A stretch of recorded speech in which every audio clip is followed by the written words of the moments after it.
Welcome back, everybody. Today is the Q&A episode, and today's co-host is again Ivan. How you doing, Ivan? How you doing, everybody? So, I got a lot of questions, or just a bunch of questions from people from email. Actually, mostly from email. And even when they gave in their questions, they don't give their full names, which is fine. They just want to remain anonymous. They want to remain anonymous, correct. The way that we're going to do this, I'm going to have Ivan read off the questions, and I am going to answer them, obviously. All right. You want to start? Yeah. Okay, all right. Let's go. So this first question here is from Alan. And Okay. He says, can you ask your Sifu, Richard Torres, about the urban legend of the Filipino martial artist named Trovador Ramos beating Bruce Lee? I've heard about this as a small boy, but looking at the art of Ramos and the JKD, I think it's all hogwash. Search the internet, and the guy even spoke about how he used broken rhythm when he beat Bruce Lee in a sparring match. I found this question actually on one of our discussion boards on YouTube. And to be honest, I never knew there was a discussion board on the YouTube page because it's not like I don't look at it. It's just, I just somehow found it. And I'm like, oh, someone left the question. And when he said, can you tell your Sifu, Richard Torres? I'm thinking, maybe he put this question when I released the episode of the interview I had with Richard Torres. I even asked 3 people about this question. I asked Sifu Richard Torres, Sifu Alex Richter from City Wing Chun, and he actually asked also John Little, which I was actually really honored that he did. He wrote all the books in the 90s, the Jeet Kune Do book, did the Artist of Life book. He compiled all these books. So all 3 of them said the same thing about this question. Richard Torres said no. Alex Richter said no. John Little said no. So this fight never happened at all. Even with that, so let me get into how this story came about. All right, so I did my research, and apparently Trovador Ramos, he was a Filipino, or still a Filipino Grand Master. He came up with his own martial art called Trakma. Trakma means Trovador Ramos, Asian Consolidated Martial Arts. That's a mouthful, right? So he moved to Hong Kong in the early 1970s as a musician, not as a martial artist, as a musician. Now, there is a picture out there with Ramos, Bruce Lee, and a couple people at a dinner table and met Bruce Lee. But this is where it gets a little sketchy. Ramos was introduced to Bruce Lee by a friend named Benny Liao. Now, Benny Liao, as per Ramos, was dubbed as the fastest son of Hong Kong. I don't know what that means, but apparently he was a famous martial artist in Hong Kong at that time of Bruce's when Bruce was alive. So I even asked Alex Richter about this, if he knew a person named Benny Liao. Never heard of him. So you come to think about, how did this guy Ramos meet Bruce Lee? So if there was a Benny Liao, he wasn't famous for anything. So unless Ramos was making Benny Liao, bigger than what he was. Benny Liao told Bruce Lee apparently that Ramos was a great Filipino martial artist. And then Bruce took upon himself to ask Ramos to spar with him or fight with him. What I've been hearing, that Bruce never really challenged people openly like that, right? Because since at that time, Bruce was getting well known in Hong Kong as a martial arts actor, right? He was getting mobbed in the streets, Now, do you know the rough year when Ramos would have known Bruce Lee to have this? Was Bruce already an actor, or was he still teaching in the schools, or was this even before then? It was definitely in the early 70s, because he lived until 73. So it happened Yeah. between 70 through 73. That's the only Okay. time. So apparently, Ramos declined Bruce's invitation to spar, and I'm putting quote unquote spar, right? But apparently, the next day, Ramos met with Bruce at a private fighting arena on Diamond Hill that was owned by Golden Harvest. Now, Golden Harvest was a studio, right? Apparently, they owned a fighting arena that was private, which really didn't jive with me. But this next statement by him, by Ramos, made everything a little skeptical about it, about this type of fight. He said 100 people saw this fight, and quoting Ramos, he said, Bruce was fast, but I employed my music using offbeat and downbeat moves. I used rhythm and lots of imagination. I anticipated his moves and I was able to overcome him. It sounds like what Bruce does. That's kind of anything after or any type of news coming after Bruce passing away could be just tales of legends and an afterthought. Look, I'm not putting down Ramos. I'm pretty sure he's a good martial artist. Unfortunately, I don't know if he's alive or he passed on, but I didn't really do that much research on him, but I did do research on this particular subject. And what it seems to me is just because he has a picture with Bruce Lee doesn't mean that he had an private underground match with Bruce. And listen, I even asked Alex Richter this. If 100 people saw this, then there should be 800 stories about this fight. Yeah. Because, each person's going to tell at least 5 people. Correct. At least. Correct. And even so, if Bruce told people not to say anything about this, he went around to every single person. That's what I'm saying.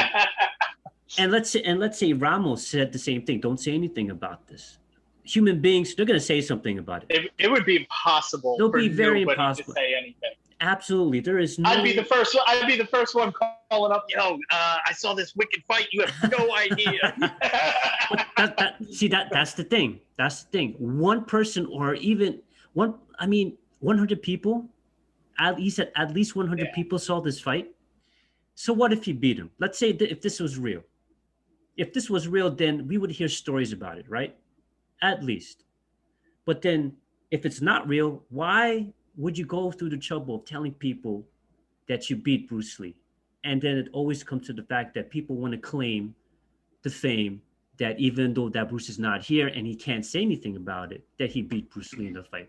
Come on, it's just hogwash. Even John Little, what Alex Richter told me, that John Little said that if there was a fight that happened, if this fight actually truly happened between Bruce and Ramos, it would have been in the Hong Kong papers the next day, because there's no way that people can shut their mouth and not say anything about this fight. If Bruce was already acting at this point, imagine if, like, I don't know, The Rock got into a fight with somebody. Right. And The Rock turned around and told everybody not to say anything. Do you think that story wouldn't make it into the news, into the papers? Like, it would almost be impossible to keep that under wraps. Even if that's true, then Ramos would be famous at this point. But then also think about this then too. Bruce was still alive. Or even if let's say he didn't admit that he fought with Ramos. Again, someone would say something to someone and then they would ask Bruce this question publicly.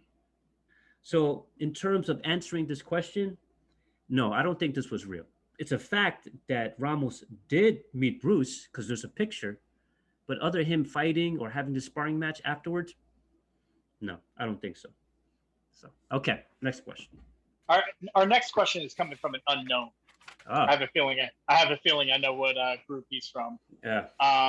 The question is, what is it with you original Jeet Kune Do dudes hating on JKD Concepts? Jesus. All right. I'm pretty sure that this question stemmed off from a podcast episode that I did with Alex Richter from the Kung Fu Genius. And Alex asked me a question about JKD Concepts and original JKD and why we're at war with each other and what's what's the big deal and all this other stuff. However, now a couple of days ago, Chris Kent was actually a former student of Dan Inosanto. And Chris Kent, a couple of days ago, released an article. It said the evolution of the left lead stance in JKD. Before I answer this unknown's question, I'm going to back up a little bit on this. So, what Chris Kent talked about in this article was the evolution of Jeet Kune Do under Dan Inosanto's watch. Okay. I'm going to say this many times. I am not discrediting Dan Inosanto's knowledge and abilities in martial arts. I just want to make that clear.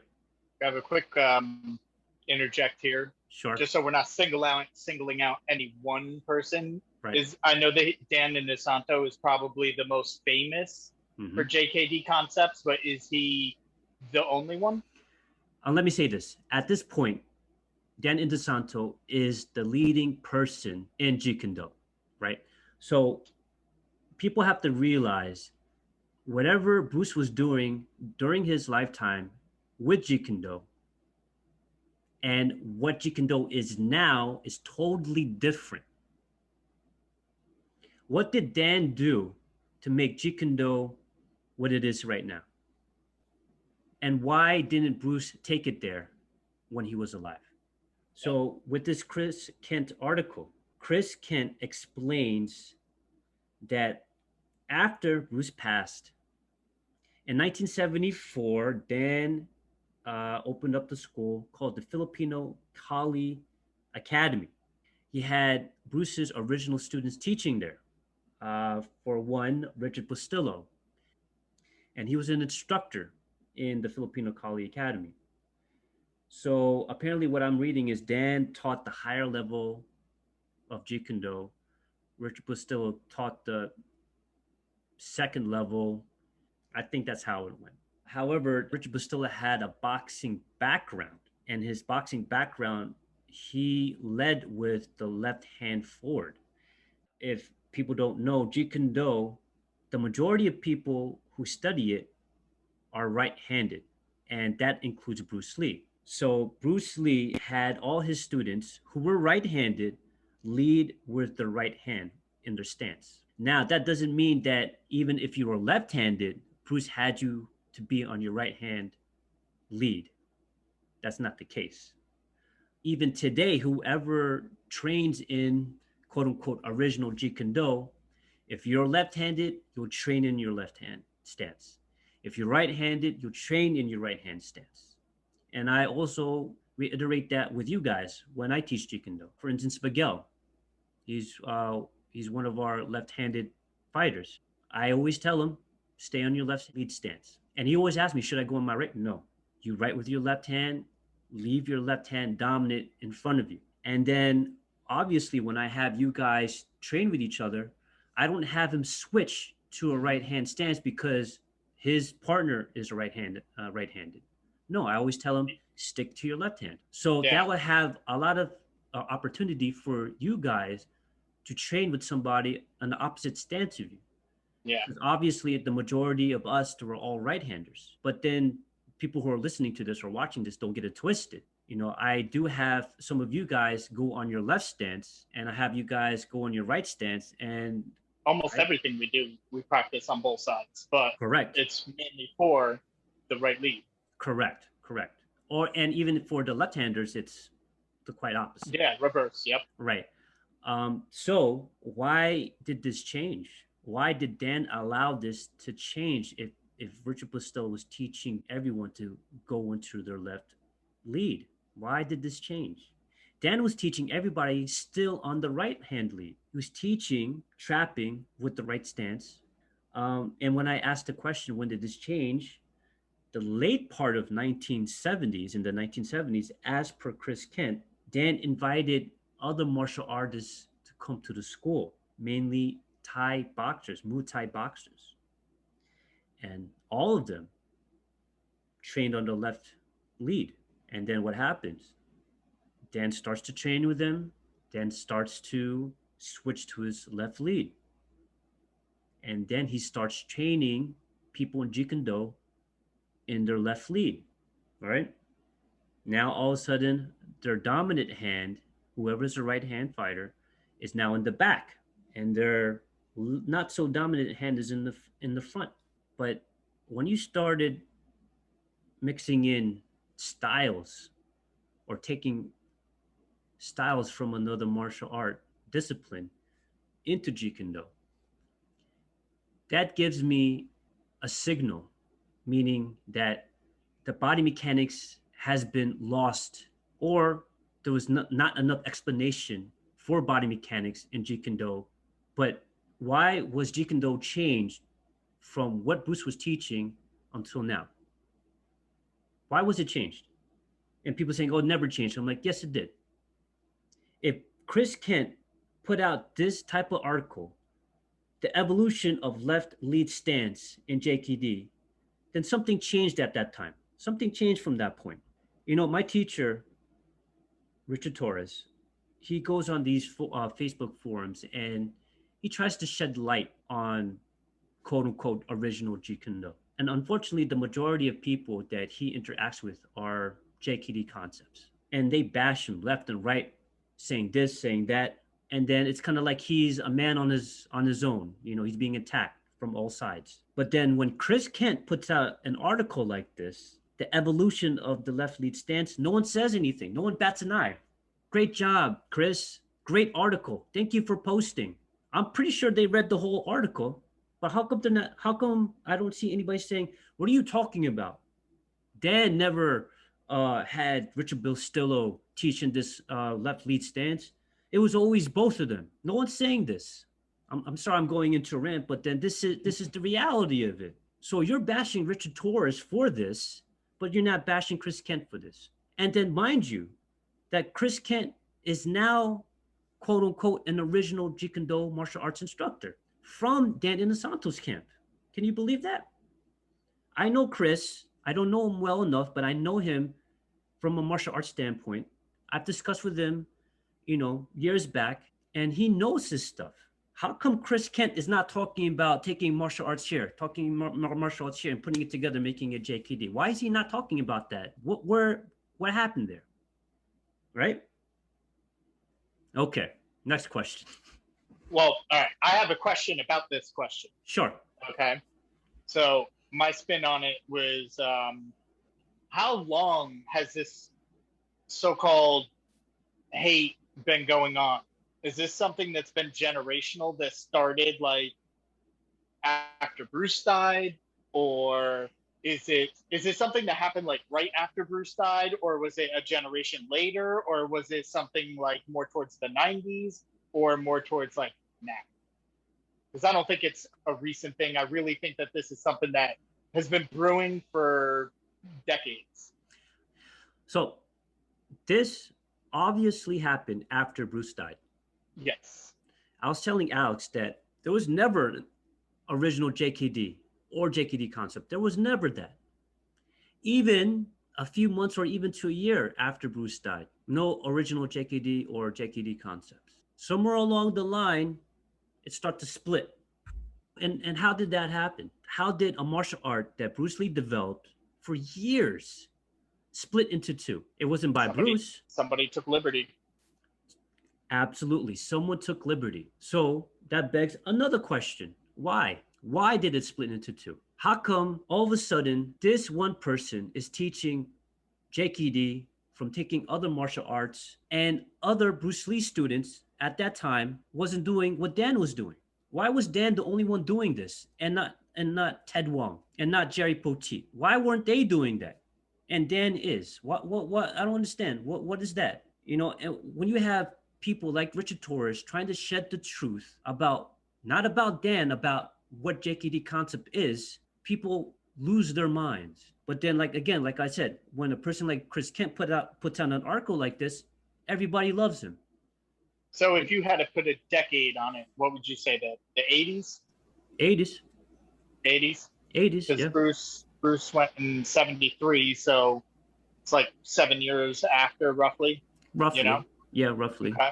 I think when I have a feeling when instructional videos came out to play, that's when it started Okay. to kind of split. All That's right. enough. That's a big rant for me. So Yep. okay. So this next one is from George. It's not so much a question, but a comment. Okay. It says you should have a series on artifacts where you interview Bruce Lee memorabilia collectors around the world. Great interview with Jeff Chin, by the way. Okay. Shout out to Jeff Chin. Yeah, I am planning to have some sort of series with Bruce Lee memorabilia collectors, but I know a good handful of people who collect Bruce Lee stuff.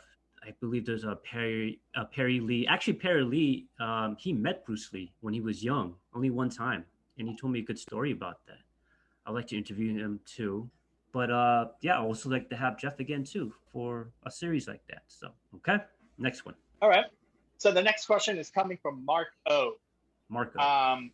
Okay, and the question is, why isn't there a JKD organization where real Jeet Kune Do can be enforced upon those who teach it wrong or called out as frauds? It seems to me that there's a lot of instructors who teach JKD, and it looks like Wing Chun or kickboxing or just straight up nonsense from the movements. All right. To answer this, if we're going to have a Jeet Kune Do organization, who's going to lead it? Who is going to be appointed to appoint the person to lead it? Right? I know that you and I discussed this off camera, but you mentioned Shannon Lee. Well, I mean, seriously, if what other higher authority could there really be? If Shannon called you or somebody and was like, "Listen, you're doing this wrong. You have to do it the right way," tell me you wouldn't listen. I don't know her knowledge of JKD. I don't know her extension of her training, but I believe someone asked this to Shannon, and Shannon said that she has no authority over Jeet Kune Do. And I think for me personally, she's right, but for her being involved of a Jeet Kune Do organization, I think it would give her a headache because of the fact that, like I said before, who's going to be the one to be ahead of the call? Right, who makes the call?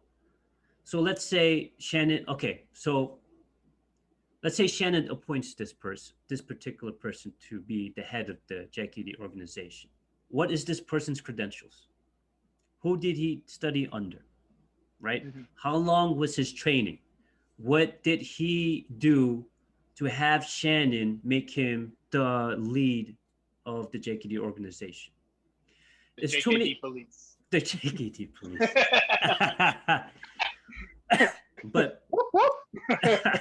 But people have to realize that for us to have an organization, there has to be someone who has the knowledge, who has the ability to lead people into what Jeet Kune Do really is. Now, who actually really knows what Jeet Kune Do really is? Even original Jeet Kune Do instructors, they teach very differently than this next original Jeet Kune Do instructor or this Jeet Kune Do, a JKD instructor. And now we're talking about original Jeet Kune Do and JKD Concepts. If Shannon chooses, it's almost like two different things. Right. So if Shannon took someone from JKD, original JKD, and not someone from JKD Concepts, to be like, why are we excluded out and original JKD is in? Mm-hmm. So it's going to be like an overbearing and over politicized type of, even just picking one person. People are saying Tommy Carruthers. Okay. Tommy Carruthers is a great martial artist, but there's a lot of people who don't agree with what he teaches. And I'm not excluding my teacher, Sifu Richard Torres, great teacher, great martial artist. There's not a lot of people who agree with his teaching. I mean, there's Lamar Davis, there's George Hasnasser. They're great martial artists, Jeet Kune Do instructors, but a lot of people don't agree with what they're teaching. We have to find one person who all of us collectively, original JKD, JKD Concepts, to all follow and agree that we could follow this one particular person to lead Jeet Kune Do and this JKD organization. And that's probably where a big problem would come in, because a lot of people wouldn't agree on a single person. Absolutely. Yeah. And who's going to do that? We have a lot of biased people say, "Oh no, my teacher should do this." But now what about the let me see how he worded this. And what about the people who are just doing straight up nonsense from the movies? They teach you the yell. They teach you exactly where to put your finger. Yeah. Shoot, we should just put them in charge and see how that goes. I don't think they should ever be shut down. They give us everything to laugh at. It's amazing. they give us things not to do. Yeah. So. To answer that question, we need to find someone first before we could put up a JKD organization. And that's a lot of energy. Who's going to do this? Who's going to do that? Who's going to lead? So that's why there's no JKD organization, because I'm going to be really honest. All instructors have egos. They all think that this Jeet Kune Do is better than this person Jeet Kune Do, or so on and so forth. And then you have original JKD and JKD Concepts. Everyone thinks they're right in the war. Correct. So that's the reason why there is no JKD organization, because everybody's just egotistical. It's going to be a big mess. And it's still, till this day, that's the reason why there's no JKD organization. So, all right, next question. This one is from an unknown, and this one is another one that is not so much a question as it is just a comment. Okay. The person said it was a great review of The Warrior because of your podcast. They watched season 1 and they're almost done with season 2. And their favorite characters are Assam, Lee Young, and Young Jun. And they can't wait for your review for season 2. So when do you think a season 2 review will be coming? I was discussing this on the podcast with when Brandon was on, and my plan is to have let's say 1 episode of season 2, meaning season 2 episode 1. We're going to have 1 episode of that, and then the next episode later we'll have season 2 episode 2 for 1 episode. So we're going to have separate episodes for separate episodes of The Warrior. Individual. Correct. The reason why we only had season 1 review as a whole collective was because I felt like season 1 was already in the past, meaning that it was like 2 years ago. Yeah. And I felt like we should just have a good review about the characters, about what we thought about the episodes, our favorite episodes, and what we think moving forward of how we're going to approach each other episodes for season 2 in the future for the podcast. For season 2, like I stated to Brandon, I'm going to state it to you. Season 1 of Warrior, great. Season 2, woo, fire. So I know you're trying to catch up with Warrior. Yeah, I haven't gotten to season 2 yet. Yeah, so when you get to season 2, man, it will take off like that. Yep. You'll be like, wow, that was a great season 2, and I'm glad that they said yes to season 3, because that's awesome. I didn't even know that season 3 was a go. Yeah, so season 1 and 2 was original Cinemax series, right? So basically, they were contracted for season 1 and season 2 only, and since season 2 was fire, great, and they demanded season 3.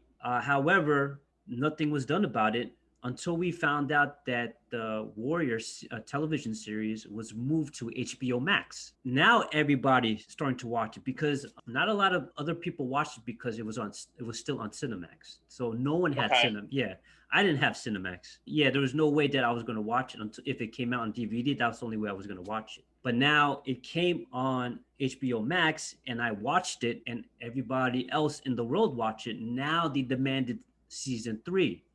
Yeah. And guess what? They said yes to season 3. And now it's going to be, instead of Cinemax original, now it's going to be an HBO Max original series. Same writers, directors? Could be, yeah. Same, obviously, same actors. So we'll see what happens in season 3, because I would love to see another fight with Assam and Lee Young, like the way that they did in the tournament.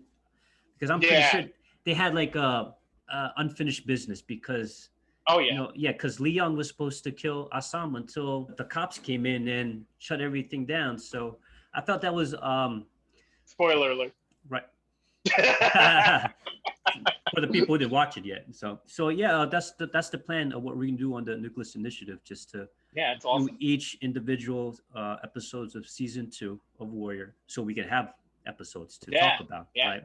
And then when season 3 comes, we can just talk about season 3 as well. All That's right. awesome. Okay. Next question. The next question comes from Bai Long 45, By long. and he the question is, would like to hear more about Sifu Benitez's thoughts on the lead hand.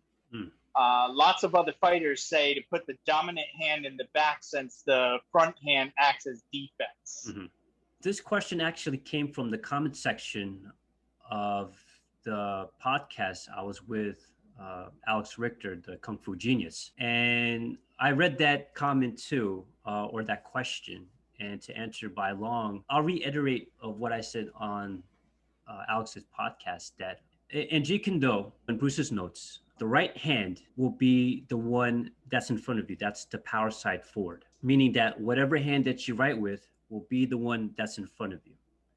And the rear hand, which is the left hand, if you're a right-handed fighter, will be in the back, meaning that will help you defend and that will protect your center line. I'm pretty sure everybody knows what fencing looks like, right? In fencing, whenever they engage with each other, they engage with one hand only, right?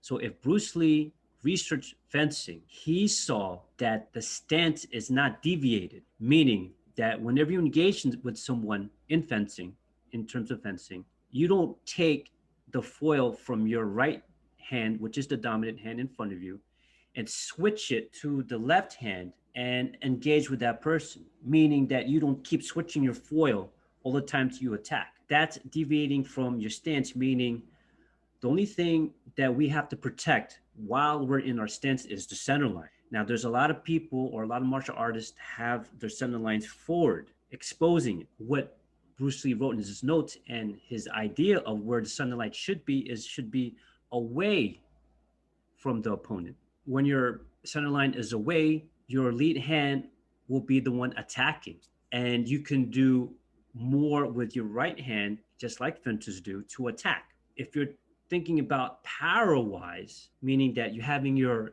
dominant hand in the back and shooting it out from the back to go forward, will cause more of an efficient effect to your opponent. You can still give that efficient effect to your opponent even if your lead hand is in front of you, to be shot out, because it now is halfway to your opponent. If you bring your hand back, you're now moving your longest weapon away from your opponent.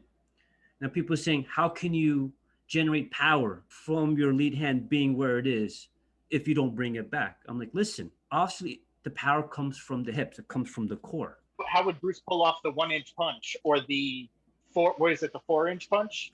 1-inch punch, 6-inch punch. Well, he only had inches to generate power and momentum. So from 4 inches, how are you going to hit somebody and generate any kind of power if you're only 4 inches away? So if it can apply to 4 inches, it's definitely going to apply from back here all the way to up there. Look at Bruce as an example. If Bruce can generate that power with 1 inch from that opponent with his lead hand in front of him, there's your evidence right there. And people don't believe that you can generate power from just having your lead hand in front of you. Well, you have Bruce Lee, you have Ted Wong, Dan Inosanto, Jerry Poteet, all of other Bruce's students hitting with the lead hand and generating great power. So you tell me that they're wrong. There's your evidence right there. And people don't actually read, but in the Tao Jeet Kune Do, Bruce put 90% lead, 10% rear. Now, I'm not going to get into all of that, but then why did he write that? Right? So people have to realize that if you're going to learn Jeet Kune Do, read Bruce's notes. So, okay, next question. This next question comes from Harold H. Harold. And he's asking, Harold H. Mm-hmm. What are your thoughts on Bruce Lee being the grandfather of MMA? Oh, boy. Okay. A lot of people ask me this question too. There are other martial artists before Bruce that was already mixing martial arts together. All right. So I don't understand how Bruce was the focal point of being a grandfather of mixed martial arts. Because you had people like Jean LaBelle, fighting boxers. If we're talking about mixed martial arts, like as in UFC or the Bellator, Jean LaBelle was already doing that. He was, I believe, judo instructor or teacher or even martial artist. And he was fighting somebody in the ring who was a boxer. So why isn't anyone naming Jean LaBelle the grandfather of mixed martial arts? Now, if we're going down the line of mixed martial arts from a Jeet Kune Do standpoint or Bruce Lee standpoint, Bruce Lee never wrote in his notes or even said that you can mix all these martial arts and make this your own JKD. If we're talking about within that line, I would say Dan Inosanto is the grandfather of mixed martial arts because he gave the idea from JKD Concepts to take this martial arts, take that martial arts, and put them all together. This question is coming from Baker from Texas. If JKD Texas. If JKD is not a mixed martial art, then why did Bruce Lee choose Wing Chun, boxing, and fencing as the base of his creation? People got to realize that the evolution of Bruce, meaning that he doesn't stay at one particular area and that's the end all be all. So you got to see where Bruce was saying this at this time. Most likely he was saying this at maybe in the mid to late 60s. But then he wasn't saying that in the early 70s, right? So his mindset changed. For him, having these three as a base or a foundation of Jeet Kune Do, in the beginning, yes. The reason why obviously he chose fencing was because of the stance. It didn't deviate from the center line. It doesn't make you switch leads. He chose boxing because it's aliveness, and also that's where sparring came in because they use protection, gloves, they go all out. And then with Wing Chun is because he was already learning Wing Chun previously before those two. And that's more of a close range combat. But he felt that Chi Sao was out and sparring was in. That didn't necessarily mean take out Chi Sao and never do it all, never do it again. There's a reason why Chi Sao is important, or one of the things that is important in Jeet Kune Do. Not saying that it is the end all be all. Even sparring is not the end all be all. People say sparring is close to fighting. Yes, that's even what Bruce said, but it's not fighting, right? It's a different realm. The intensity is much more. The right. hits are a lot harder. Your intent is to take the person down, right? Take them out. Yep. And then be out. Yeah, that's the thing too, because sparring will help you help out with your attributes, right? It will help you out with your distance. It will help you out, by throwing or executing all the tools that you've been taught, right? The reflexes, correct. The evasiveness, the parries, and then what we do also when we spar is you guys do a round robin. You have one person stay and spar with you for a minute, and then the next person will come in next, and you stay sparring with the next person, and then the next person comes in. So I like the fifth person. I'm like puffing and puffing. but that teaches you adaptability. Even if the next person comes in fresh and he's ready to go. And it builds up your endurance when you do it for so long. You know, builds up the endurance. This way you're not like dropping dead after the second person. Right. Right. But that's the whole deal. I mean, people think that because Bruce chose these three combative arts, that it takes little parts of boxing, like the boxer's jab, right? Or the fencer's stance, or the Wing Chun traps. And this is kind of funny too. When people do concepts, I'm gonna go towards this. When people do concepts, they always teach, okay, guys, let's do the Muay Thai kick. All right. Okay, guys, we're gonna do the boxer's jab. Okay, we're gonna do some Wing Chun trapping. I hope they realize that people who study Muay Thai, they don't call it a Muay Thai kick. I hope people realize that when people who train in boxing, they don't call it a boxer's jab. Same thing with Wing Chun. When people train in Wing Chun, they don't call it Wing Chun trapping. So what I'm trying to say is that if you're in China and you're a Chinese, you don't call out for Chinese food. You call out for food, right? So what I'm saying is Chinese people don't call Chinese food in China. They just call it food, right? So why is it that people who train in other disciplines for other disciplines have to reiterate what type of kick it is from that discipline? Well, I don't understand, why do we have to put that discipline of that word in front of that tool, right? Why is that? That's the actually real question that this person should be asked. You know, and like what all the time that we train, okay, let's train on the straight lead punch. I don't call it the Jeet Kune Do straight lead punch, right? Oh, let's work on interception. Oh, okay, let's work on the Jeet Kune Do interception. I don't call this that. You know what I mean? These are just words. So people, what I'm thinking that these people are doing is they're trying to learn other martial arts discipline to get to the root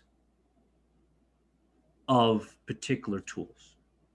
So a person would say, I have to learn the boxer's jab to know the root of the punch.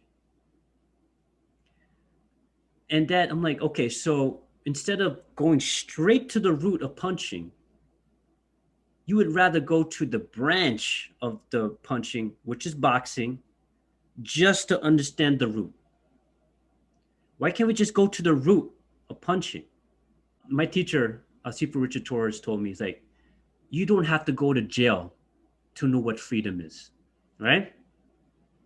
Meaning that I don't need to go and learn boxing to know what punching is. And that's the problem here. People want to go and look at the branches. Oh, look, this is nice. But they don't want to go to the root because it's dug deep all the way to its origin. Why can't we just go dig through and find the root? It just doesn't make sense. It's like going backwards. So, any more questions? I have a question. What's your question? All right. Mine's not so martial arts-ish. Okay. Where do you think Bruce would have gone? He started out when he came here, opening martial arts school, developing the martial arts. He basically was a philosopher. He had materials to write a bunch of books. Right. He eventually closed his schools and started acting in movies. Based on that trajectory, where do you think, if he had not died, he would have gone? I think he would have continued with acting. So okay. you have to realize that he was, before Enter the Dragon, he was working on Game of Death. Okay. And then he started working on Enter the Dragon. Once Enter the Dragon was done, he went back to the Game of Death and started filming, or was going to film. And then unfortunately he passed on. So my thing is that if he didn't pass away, he would still be in action movies. He would still be making movies. He would be an actor. Do you think that he would have had his own studio where he could basically make his own kind of movies he actually to break away from the restriction of what's the word I'm looking for? From other movie productions or movie studios? Exactly, like stereotypes and all that other restrictions, racism and stuff like that, where people were basically he got denied a lot of roles because he wasn't able to speak right, the way he looked. I bet you if he had his own studio, he wouldn't be restricted by any of that. Yeah. So he had his own production company called Concord Production. Okay. Yeah, and Game of Death was one of the movies that he was working on. So you're right. So he was the actor. He was the lead actor. Okay. He was the writer. Yeah. So people don't know this about Bruce, but Bruce is when he researched something, he researched it. Yeah. Everyone knows about the picture of Bruce in front of his library of books, right? Okay. Yeah. And one of the books that he has in that library was movie production. Mm-hmm. He read about lighting, the camera, actors, all this screenplay and writing. He learned all of that. When he put his mind into something, it's going to be projected to the point where this is the product, right? I did this, right? Bruce was that type of person to go 100% of what he's doing, right? He's not going to go half-ass, right? He's going to go 100%, right? And if you go 100%, you got to know what you're doing. So you have to do research, right? In terms of him moving forward, I believe he would still be doing movies, okay, right? And in terms of martial art, I would say private lessons. I don't think he would have. I don't think he would have a school at all, because I think he was done with that in the States. Yeah. But he was focusing more on his movie career in Hong Kong. It's not like It's not like he moved to Hong Kong just to teach Jeet Kune Do. I think him teaching Jeet Kune Do stopped there, right? But Ted Wong or Herb Jackson, Dan Inosanto, Kareem Abdul-Jabbar, they even went to Hong Kong. They trained with Bruce a little bit, but not like in a class format.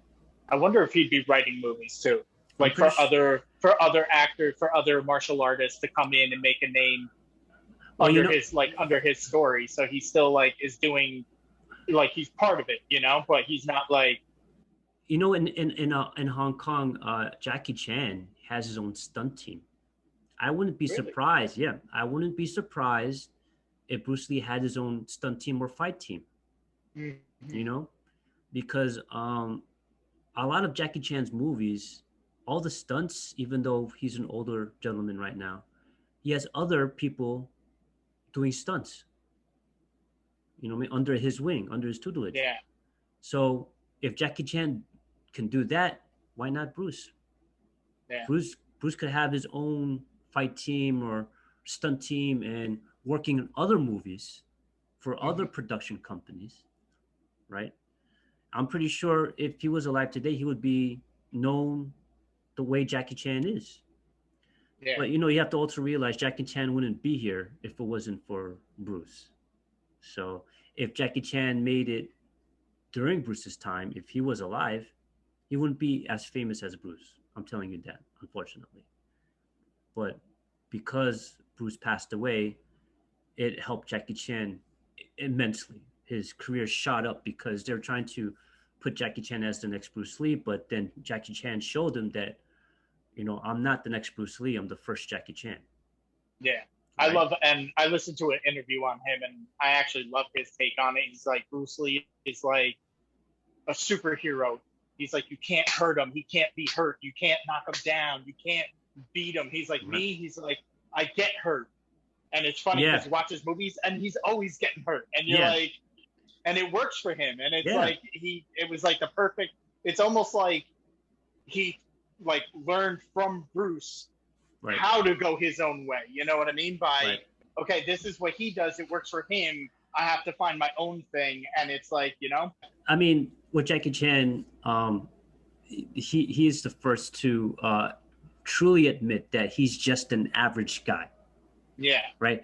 Like all the time that he said that all the time that Bruce hits a person on film, he's like, "Rrr!" And then all the time that in his films that Jackie hits a person, he's like, ah, like he shakes his hands like, ah, yeah. So that's it. It shows that Jackie Chan knows that you can't be like Bruce Lee, but you could be an after person and fight like Bruce, but then you have to show that, hey, my hand hurts. By hitting somebody in the face. It's the realism. And it also adds a comedy like sense to it as well. So it's like you're watching action that has mixed with comedy and Right.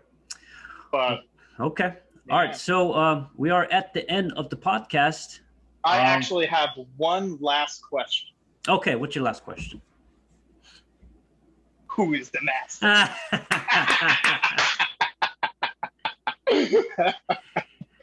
I would like to say show enough. I'm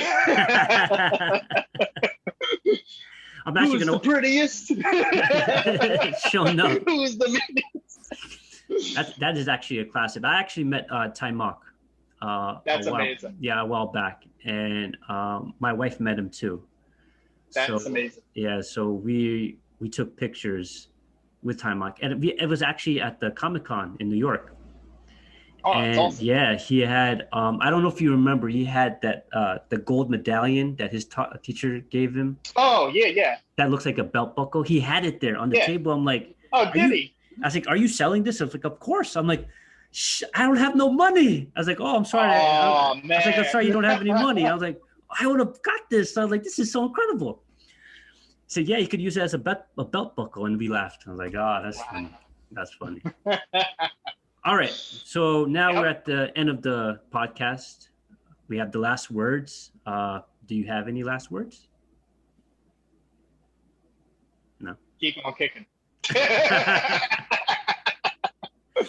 Okay. All right. I'm going to have the last word. So I just want to end off this episode just to clear the air. I have no bad feelings or bad intentions. Anyone who is learning JKD concepts. I know a lot of people who do JKD concepts. I'm not putting them down. I am only investigating of why there is a JKD concepts. Right? I'm also investigating why there is an original JKD. Because like I said before, and everybody else who knows what JKD is, that before Bruce died, there was never original JKD or JKD concepts. I want to know what happened. I want to know why did this particular person felt that taking other martial arts disciplines and putting into JKD and calling it JKD. And even saying, this is what we call JKD blend. I'm like, okay, you call that JKD blend, but Bruce Lee never said there was a JKD blend.